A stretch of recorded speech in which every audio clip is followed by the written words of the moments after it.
मी Punjab duck आज आहे 20 जानेवारी 2025 आणि मी माझ्या शेतात आमच्या गावातले शेतकरी हरभरा पाण्यासाठी आले आणि या ठिकाणून महाराष्ट्रातल्या शेतकऱ्याला अंदाज देणार आहे, कारण की राज्यात शेतकऱ्याचा हरभरा काढणी सुरू झालं, तूर काढणं चालू आहे, मिरच्या देखील वाळू घालणं चालू आहे, द्राक्ष शेतकऱ्याचे द्राक्ष बाग देखील देण्यात आले।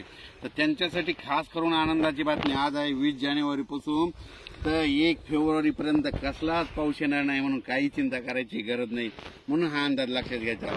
राज्यात सांगायचं झालं तर पूर्व विदर्भ, पश्चिम विदर्भ, दक्षिण महाराष्ट्र, उत्तर महाराष्ट्र, कोकण पट्टी, खानदेश, मराठवाडा या भागामध्ये सांगायचं झालं तर म्हणजे ह्या जवळपास आता 1 फेब्रुवारी पर्यंत कसलाच पाऊस येणार नाही। थंडी मात्र वाढत जाणार आहे, म्हणून हा अंदाज लक्षात। राज्यात सांगायचं झालं तर पूर्व विदर्भात देखील थंडीची लाट राहणार आहे, पश्चिम विदर्भात देखील राहणार आहे, मराठवाड्यात देखील राहणार आहे, कोकणात देखील राहणार आहे, म्हणून हे अंदाज लक्षात येतात। पण राज्यात मात्र आणखीन 10 दिवस मध्ये जवळपास 1 फेब्रुवारी पर्यंत थंडीच राहणार आहे, म्हणून हे अंदाज लक्षात घ्यायचा। दिवसा देखील वाऱ्याची काय होईल म्हणजे उत्तरेकडून एक हवेची झुळूक येईल आणि झाडाखाली देखील थोडं थंड वाटेल, म्हणून हे अंदाज लक्षात घ्यायचा। तर शेतकऱ्याला सांगतो आता जे धुई येणार होती ती धुई देखील सध्या येणार नाही, म्हणून काही चिंता करायची गरज नाही। द्राक्ष बागावाल्यासाठी आनंदाची बातमी, राज्यात पाऊस काय येणार नाही, त्याच्यामुळे बागा नेमक्या काढायला आल्यात, मग तुमच्यासाठी खास करून आनंदाची बातमी ही देखील लक्षात घ्यायचं। पण राज्यात मात्र 1 फेब्रुवारी पर्यंत हवामान कोरडंच राहणार आहे, म्हणून ही अंदाज लक्षात घ्यायचा। अचानक वातावरण दिलं तर लगेच उद्याच मेसेज देणार आहे।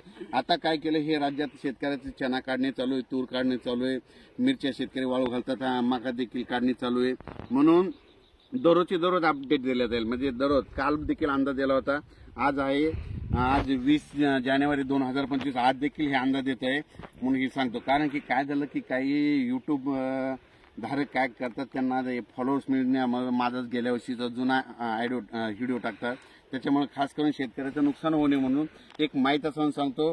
माझं जे युट्यूब चॅनल आहे त्याच्यावर कसं ब्लॅक शर्टचं ते फोटो हे सगळ्या गोष्टी आहे आणि जे ज्या कंडिशनमध्ये त्या कंडिशनमधले याचे फोटो टाकत असतो, म्हणून हे लक्षात घ्यायचं। अचानक वातावरणात बदल झाला तर लगेच एक मेसेज दिला जाईल।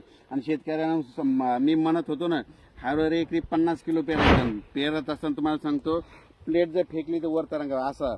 आणि याचा ज्यावेळेस काढणी होईल, आता ह्या उद्या 23 तारखेला या हरभऱ्याला 92 दिवस होते आणि तुम्हाला सांगतो ज्यावेळेस काढणी होईल त्यावेळेस मी लाईव्ह दाखवणार आहे उतार किती आला। म्हणजे सोयाबीनला देखील यावर्षी 16 क्विंटल आवरेज झालं होतं, मेहनत खूप केली, तशीच हरभऱ्याला मेहनत केलेली, त्याच्यामुळे हरभऱ्याला देखील उतार येणारच। म्हणजे एक सुरुवातीला पीक करताना ठरत असतो ते येणारच, फक्त निसर्गानं थोडं मागं पुढे केलं तर त्याच्यात थोडं कमी जास्त होतं। धन्यवाद।